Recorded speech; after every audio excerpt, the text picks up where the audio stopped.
na medida que você trabalha, que você vale, mas melhor do que a recompensa do pastor é a recompensa do Senhor. Então, Deus abençoe de forma especial. E também magnificar a Deus esta noite pela vida do anjo desta igreja, pastor Heraldo Leão. Acertei? Glória a Deus. Pastora Terezinha, Deus abençoe, prazer imenso, alegria em conhecê-los. Eu faço das minhas, ou das palavras de Neemias, as minhas palavras, que a mão do Senhor esteja estendida sobre a vossa vida, fazendo prosperar a obra que Ele confiou em vossas mãos. Haja vista que é uma obra árdua e muito difícil. Só sabe quem exerce o ministério pastoral, mas aquele que chama é fiel. Que a boa mão de Deus esteja estendida.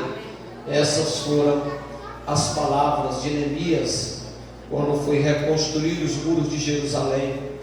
Alguém perguntou para ele: Neemias, qual a garantia que tu nos dá que essa obra será reedificada? Haja visto que mais de 100 anos havia se passado e ninguém nunca fora capaz de reconstruir os muros de Jerusalém.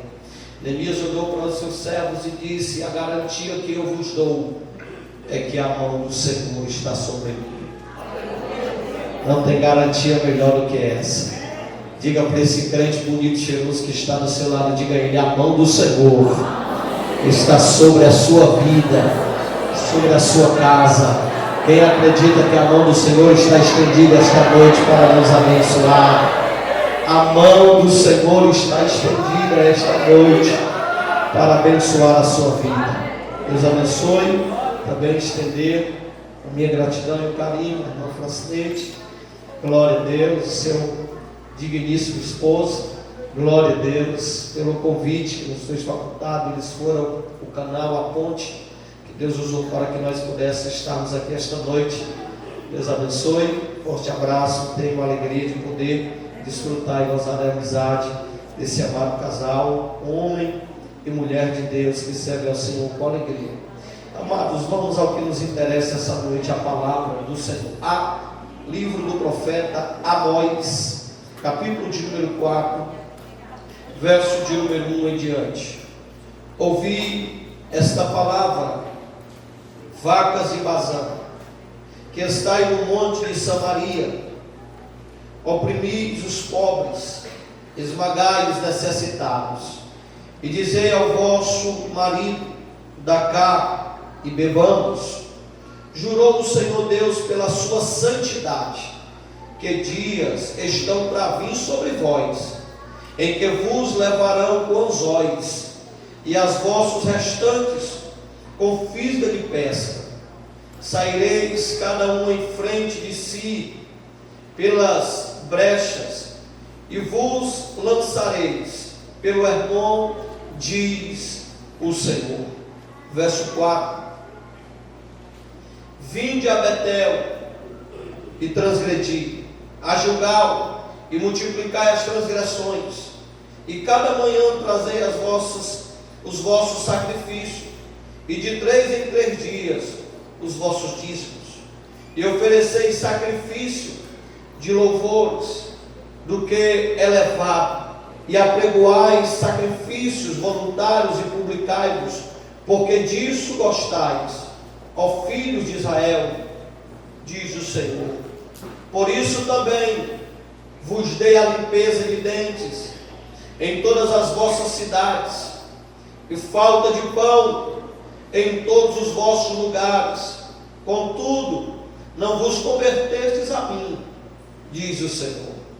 Além disso, retive de vós a chuva, faltando ainda 3 meses para a ceifa, e fiz chover sobre uma cidade, e sobre outra cidade não fiz chover. Sobre um campo choveu, mas o outro, sobre o qual não choveu, se secou. E andavam errante 2 ou 3 cidades, indo a outra cidade para beberem água, mas não se saciaram. Contudo, não vos convertestes a mim, diz o Senhor. Feri-vos com queixadura e com ferrugem a multidão das vossas hortas, e das vossas vinhas, e das vossas figueiras, e das vossas oliveiras. Foi comido pela locusta, contudo, não vos convertestes a mim, diz o Senhor. Enviei a peste contra vós, a maneira do Egito. Os vossos jovens matei a espada, e os vossos cavalos deixei levar presos. E o fedor dos vossos exércitos fiz subir ao vosso nariz, contudo não vos convertestes a mim, diz o Senhor. Verso 11: subverti algum dentre vós, como Deus subverteu a Sodoma e a Gomorra, e vós fortes como um tição arrebatado do incêndio, contudo não vos convertestes a mim, diz o Senhor. Portanto, assim te farei, ó Israel, e porque isto te farei, prepara-te, ó Israel, para te encontrares com o teu Deus. Vou repetir o verso 12: porque assim te farei, ó Israel, e porque isto te farei. Todos, 1, 2, 3. Prepara-te. Verso 13, para concluir a leitura: porque é Ele o que forma os montes e cria o vento e declara ao homem qual é o seu pensamento, e o que faz da manhã trevas e pisa aos altos da terra. Senhor, o Deus dos exércitos, é o seu nome. Vocês podem dizer amém por esta palavra. Amados, o tema proposto a esta festividade é: prepara-te, ó Israel, para encontrares com o Senhor teu Deus. Porém, o texto escolhido, Amós capítulo 4, e verso de número 12, é um texto tão quanto desafiador, porque talvez não vai seguir a linha de pensamento conforme o tema proposto que alguns esperam ou pensam esta noite, porque o que o profeta Amós está registrando, não só no capítulo 4, mas em todo o seu capítulo, haja visto que o livro do profeta Amós é composto por 9 capítulos. Do capítulo 1 ao capítulo de número 9, Amós, ele vai apontar sobre o juízo de Deus para com a nação de Israel e para com a nação de Judá. Esse encontro que o profeta Amós se refere não é de fato um encontro como talvez alguns pensam. Esse encontro que Amós profere, descreve no capítulo de número 4, ele fala de um encontro, de um juízo que está chegando, de uma punição. Quem me escuta, diga amém. Amém. Eu queria que você ficasse atento para o que Deus tem para falar aqui conosco esta noite.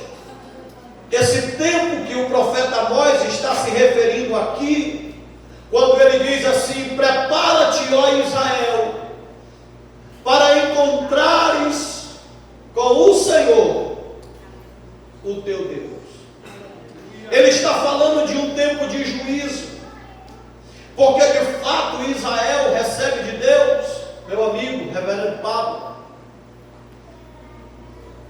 Israel aqui recebe de Deus o privilégio a qual nenhuma outra nação havia recebido da parte de Deus. Só que quando eu leio o livro do profeta Amós e eu vejo Deus profetizando ou proferindo juízo, a lição que me vem à mente é que os privilégios que a mim são concedidos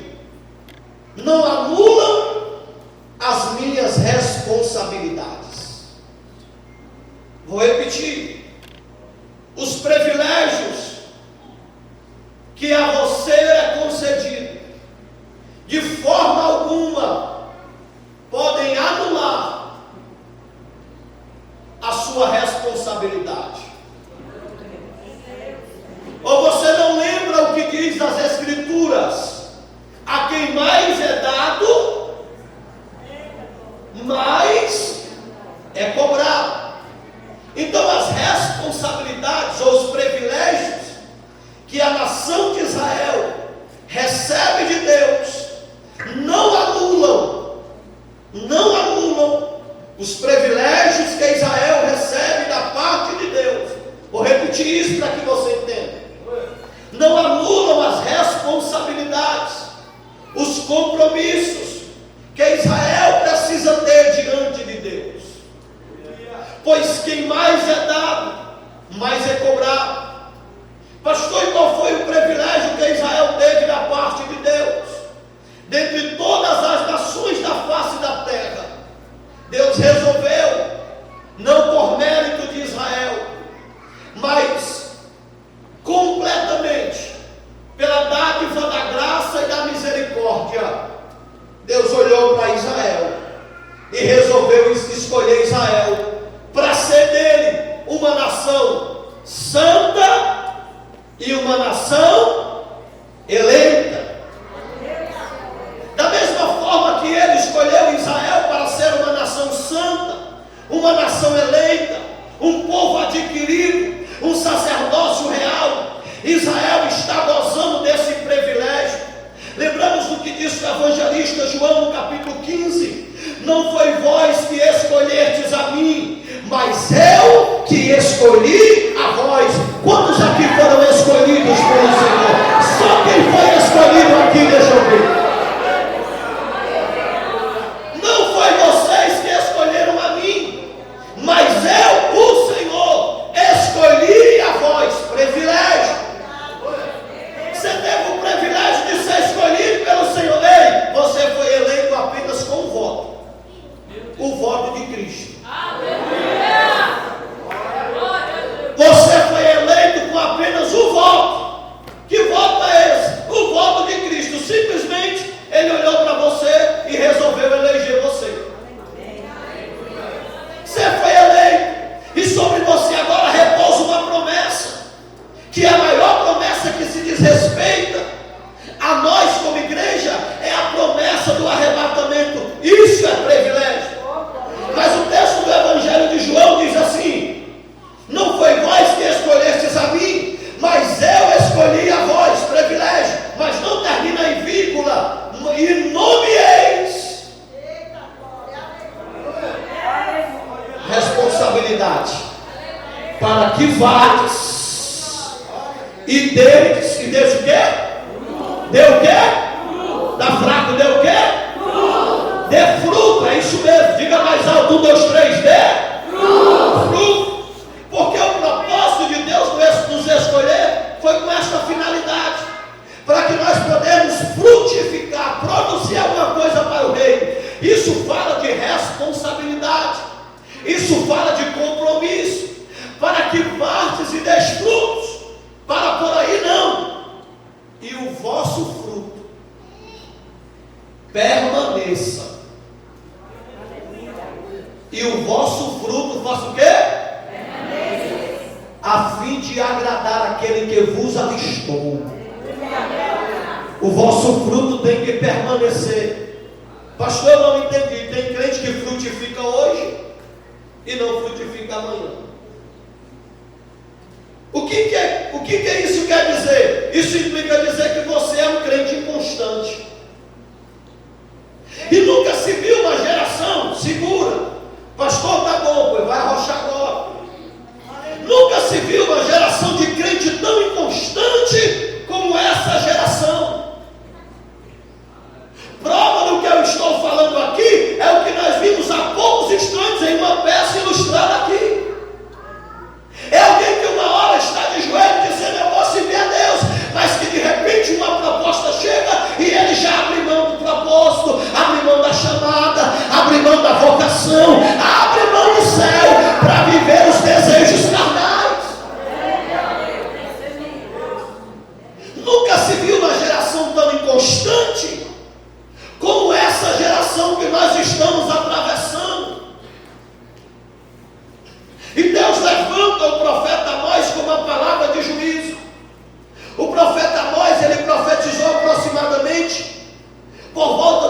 765 ao ano 750 a.C. E quando nós olhamos para a história, Deus levanta o profeta Amós em um dos períodos mais difíceis da nação de Israel. Primeiro, é exatamente depois do período em que o reino é dividido. Ele pega um reino dividido. Olha o período que Amós está vivenciando. E quem era esse profeta? Esse profeta aqui é um profeta do anonimato. É alguém que Deus levanta de trás das malhadas. O profeta Amós, Cleito, é um profeta coadjuvante. Não é um profeta, aleluia, que tem um nome no outdoor, no cartaz, no Facebook, não. Ninguém nem sabe quem é esse tal de Amós. Porque se você quiser conhecer um pouco sobre Amós, olha o que diz Amós capítulo 1 e verso de número 1. Palavras que em visão vieram a Amós, que estava entre os pastores de... Ele não era profeta. O seu pai não era profeta.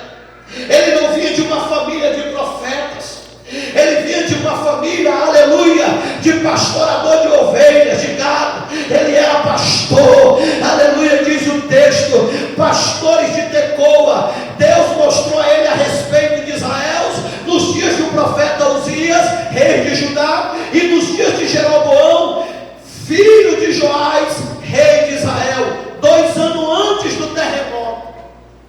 Deus dará a Amós uma visão. E que período é esse que ele profetiza? É o período de Jeroboão II. Jeroboão I havia falecido. Aquele Jeroboão que divide o reino com Roboão. Quando Roboão tenta oprimir o povo, e o reino se torna dividido, Roboão, filho de Salomão, o reino é dividido. E agora Jeroboão está sobre a liderança de 10 tribos, Roboão sobre a liderança de 2 tribos. Jeroboão morre, Jeroboão II surge. Esse período que Amós profetiza, olhe para cá, é um período de muita prosperidade, é um período de muita fartura, é o período da vaca gorda.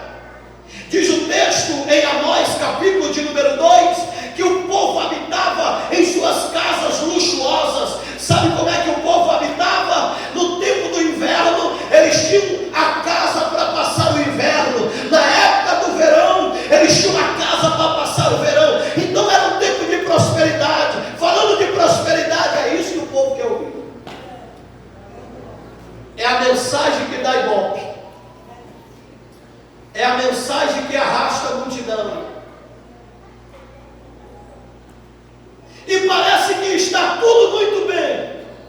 Só que quando nós olhamos o contexto do livro de Amós, nós vamos perceber que se de um lado o povo está prosperando material, do outro lado o povo está regredindo espiritualmente.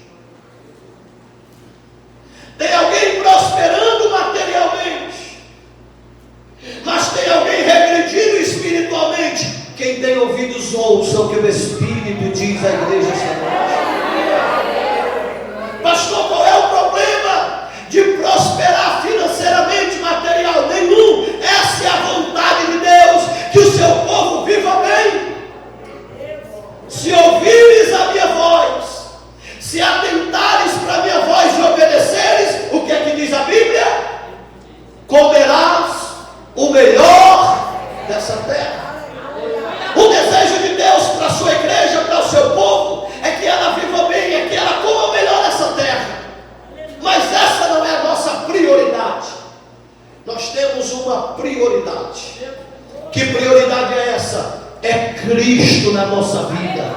Cristo precisa ser o centro. Cristo precisa ser a prioridade da nossa vida. Cristo precisa ser o centro, a prioridade dos nossos negócios. Cristo precisa ser o centro dos nossos relacionamentos, das nossas amizades. Por isso que a Bíblia diz: quer comais, quer bebais, quer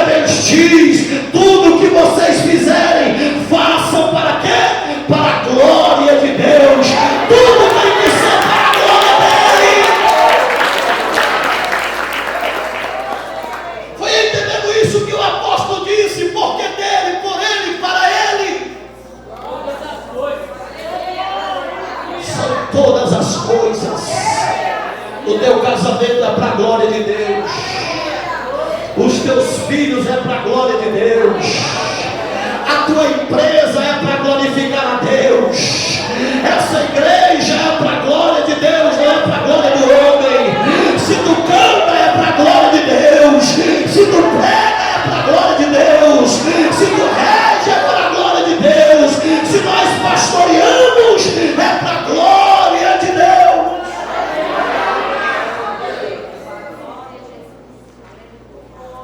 Mas parece que está longe de muitos de nós entendermos isso.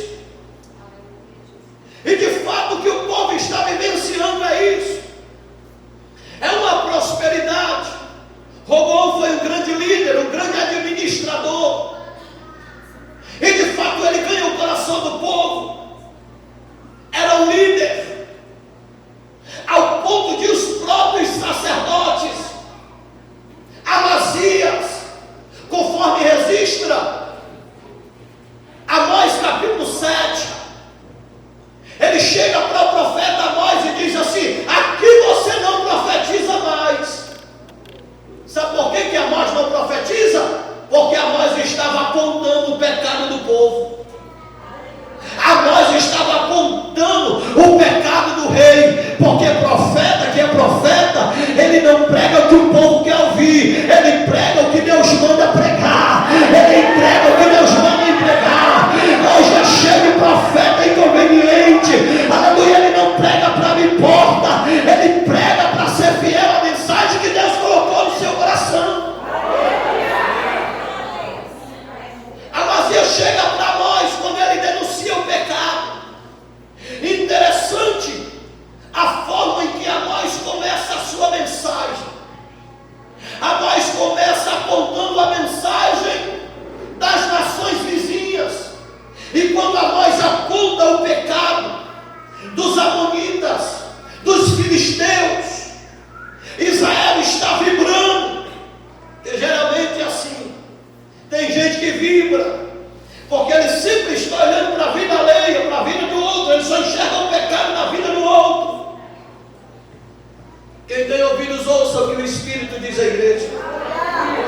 Se você está com a Bíblia aberta, veja Amós capítulo 1. Rapidamente. Mas para que você entenda todo o contexto da mensagem de Amós. Olha Amós capítulo 1, verso 3. Assim diz o Senhor: por 3 transgressões de Damasco e por 4 não retirarei o meu castigo, porque trilharam a Gileade com trilhos de ferro. Por isso porei fogo à casa de Azael, e ele consumirá os palácios de Ben-Hadad, e quebrarei o ferrolho de Damasco. Olha a profecia. A profecia é contra Damasco. Mas lá no verso de número 6, a profecia: assim diz o Senhor, por 3 transgressões de Gaza e por 4 não retirarei o meu castigo. A profecia do juízo é contra a cidade de Gaza. Verso de número 9: assim diz o Senhor, por 3 transgressões de Tiro e por 4 não retirarei o meu castigo, porque entregaram todos os cativos de Edom e não se lembraram da aliança dos irmãos. A profecia de juízo é contra Tiro, as cidades vizinhas. Enquanto isso, a nação de Israel está vibrando, e Amós está apontando o pecado das nações. Quando Israel menos espera, Amós se vira e diz assim: por 3 transgressões de Israel. Pastor, onde está isso? Amós capítulo 2. Você está com a Bíblia aberta? Amós capítulo de número 2 e verso de número 4.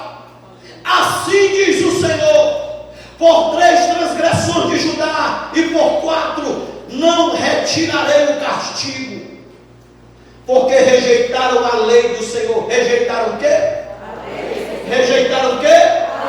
Olha para cá. Rejeitaram a lei do Senhor. Quantos estão rejeitando a lei do Senhor? E quando Judá menos espera, o profeta Amós vira com o dedo de profeta e diz: assim diz o Senhor diz, está dito. E quando o Senhor fala, está falado.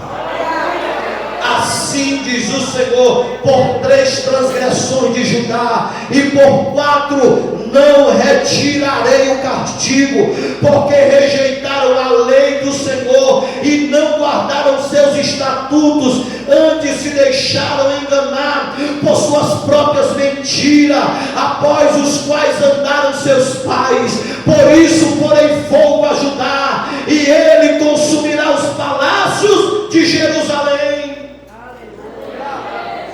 Qual foi o pecado de Judá? Foi rejeitar a lei de Deus. Existe a lei natural, e aqui eu quero chamar a sua atenção para isso.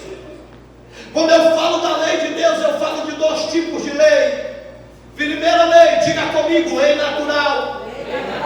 Pastor, que lei é essa? É a lei conforme registra o apóstolo Paulo escrevendo Romanos capítulo de número 2. É a lei natural, é a lei onde a natureza proclama a glória do Criador.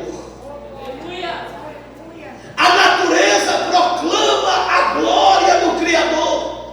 Por isso, naquele dia, ninguém vai ter desculpa de dizer: eu nunca vi, eu nunca ouvi falar de Jesus.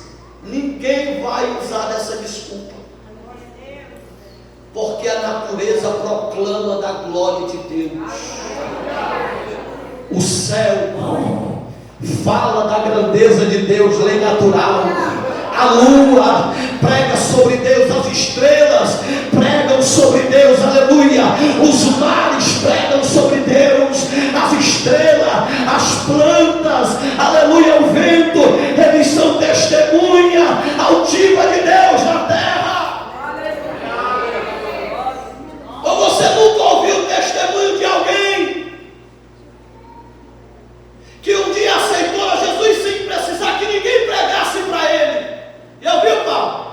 Alguém testemunhar a Deus, se revelou para ele como? Através da natureza. Ele olhou para o céu e disse: quem poderia fazer um céu tão lindo como esse?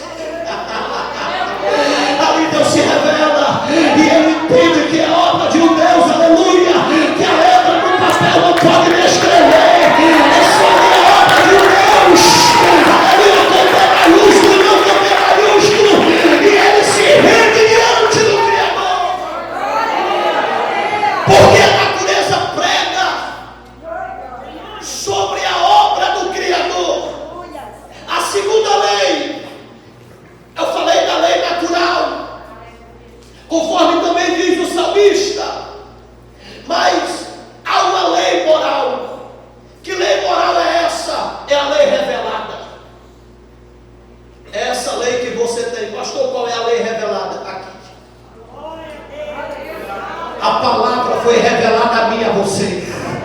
Você conhece os mandamentos, você conhece a lei de Deus, você sabe, melhor o som, filho, aleluia, você sabe, aleluia, o que a Bíblia de fato ela condena, e ainda, aleluia, que de forma de fato não é fácil, mas com a ajuda do Espírito Santo, aleluia, a gente consegue de fato desenvolver aquilo que a lei que não é natural, mas a lei revelada de Deus ao nosso coração, que é a palavra. A lei revelada, que lei revelada é essa? É a lei que nós temos, a palavra. Um dia alguém pregou a palavra para você. Israel tem a lei revelada. A lei se revela para eles. Eles têm a Torá. Eles têm toda a lei de Deus. E com base nisso eu preciso convidar você para abrir Mateus capítulo de número 11.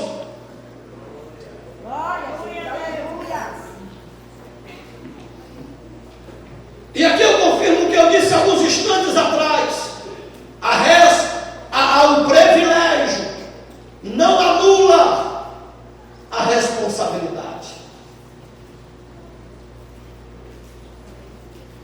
Mateus capítulo 11, verso de número 21.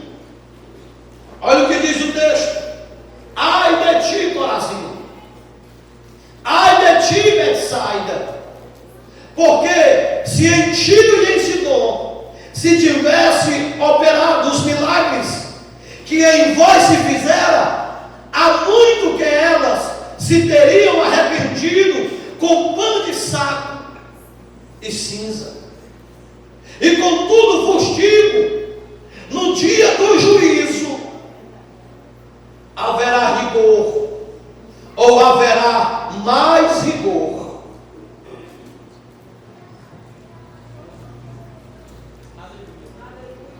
para Tiro e para Sidom do que para vós outros. Tu, Cafarnaum, eleva-te-ás o quê? Até o quê? Eleva-te até os céus. Mas olha o que o texto diz: descerás até o inferno, porque se em Sodoma, lá em Sodoma, se tivesse operado os milagres que em ti se fizera, teria ela permanecido até o dia de hoje. Sabe o que Jesus estava dizendo? Até hoje aquele povo continuava crente. Se os milagres que aconteceu em Cafarnaum tivessem acontecido lá em Sodoma, até hoje aquele povo permanecia crente. Pastor, não estou entendendo. Você vai entender agora. O juízo, ele começa pela casa de Deus, e por isso o profeta brada e diz: prepara-te, ó Israel, para encontrares com o Senhor teu Deus. Em outras palavras, o profeta Amós está dizendo: está chegando o dia da prestação de contas. Aleluia. Você pensava que a conta não ia chegar? Vai chegar, ou para bom ou para ruim, aleluia, mas a conta vai chegar, e esse dia ele está mais perto do que longe. Quem tem ouvidos ouça o que o Espírito diz à igreja esta noite. O profeta se vira para ajudar. Israel está achando que vai escapar, quando de repente Amós se vira para Israel e continua com a palavra profética: assim diz o Senhor. Amós 4 e 6, ou Amós 2 e 6.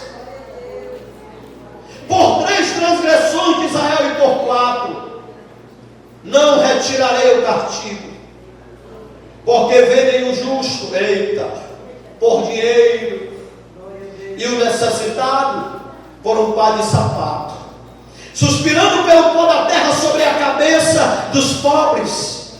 Eles pervertem o caminho dos mansos, e um homem e seu pai entram na mesma moça para profanarem o meu santo. Para quem é que Israel, ou para quem é que Amós está profetizando? Para quem é? Diga mais forte, vocês estão aí? Diga Israel. Ele está profetizando para Israel. E quem é Israel? É a nação que Deus escolheu, brasileiro. Quem é Israel? É a nação eleita. Quem é Israel? É a nação santa. Quem é Israel? É o povo adquirido. Quem é Israel? É o sacerdócio real. Mas o povo que Deus havia escolhido está negociando o inegociável. Amós está vivendo um período de apostasia, de idolatria, de esfriamento espiritual, de um distanciamento de Deus. Quem tem ouvidos esta noite, ouça o que o Espírito diz à igreja.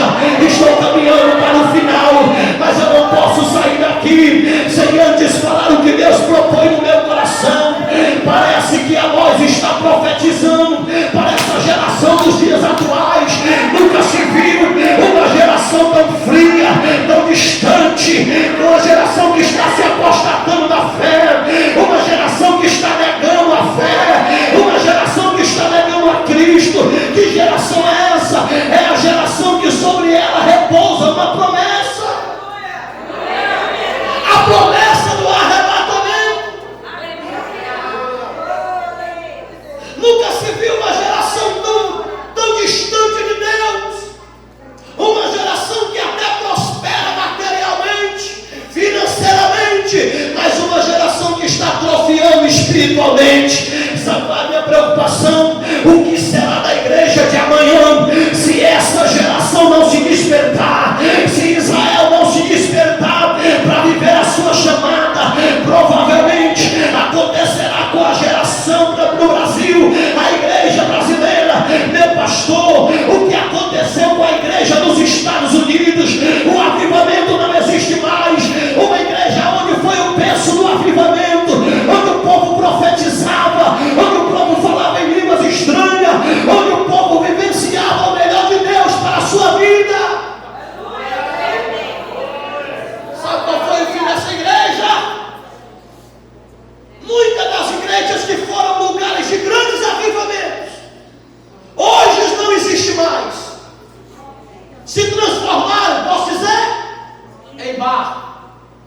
boate, lugar de balada, de show, aleluia. E algumas igrejas, para se manter ainda, aqui entre aspas, viva, aleluia, inovaram, fizeram algumas inovações, alguns modismos, aleluia. Alguns modismos podem vir de qualquer jeito, pode ficar de qualquer jeito, aleluia.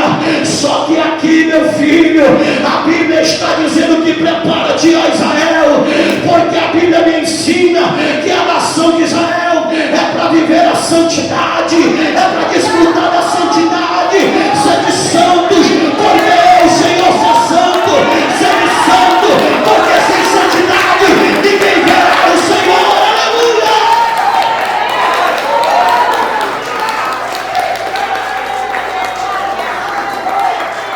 Eu não sei se era essa mensagem que vocês estavam esperando. Eu não sei se era isso que vocês estavam esperando. Arrebatamento é coisa séria, irmãos. Arrebatamento é coisa séria. E cantará, sebe, fale, comandarás. Aleluia. A igreja que aguarda o noivo. Foi dito aqui esta noite na peça. A noiva que aguarda o noivo precisa estar com a veste santa, precisa estar com a lamparina acesa, precisa ter azeite de reserva. Levanta a sua mão ao céu esta noite. Levanta a sua mão ao céu esta noite. Receba algo que está vindo de Deus. Não deixe esse fogo se apagar, irmão. Não deixe esse fogo se apagar. Mantém em mim a chama do Espírito. Dê glória, dá glórias a Ele esta noite.